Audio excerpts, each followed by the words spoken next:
اعوذ باللہ من الشیطان الرجیم بسم اللہ الرحمن الرحیم وَنُنَزِّلُ مِنَ الْقُرْآنِ مَا هُوَ شِفَاءٌ وَرَحْمَةٌ لِّلْمُؤْمِنِينَ وَلَا يَزِيدُ الظَّالِمِينَ إِلَّا خَسَارًا وَإِذَا أَنْعَمْنَا عَلَى الْإِنسَانِ أَعْرَضَ وَنَأَىٰ بِجَانِبِهِ وَإِذَا مَسَّهُ الشَّرُّ كَانَ يَئُوسًا قُلْ كُلٌّ يَعْمَلُ عَلَى شَاكِلَتِهِ فَرَبُّكُمْ أَعْلَمُ بِمَنْ هُوَ أَهْدَىٰ سَبِيلًا۔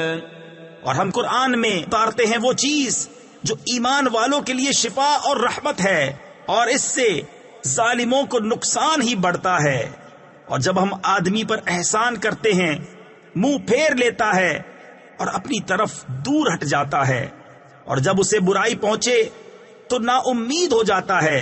تم فرماؤ سب اپنے کینڈے یعنی انداز پر کام کرتے ہیں، تو تمہارا رب خوب جانتا ہے کون زیادہ راہ پر ہے۔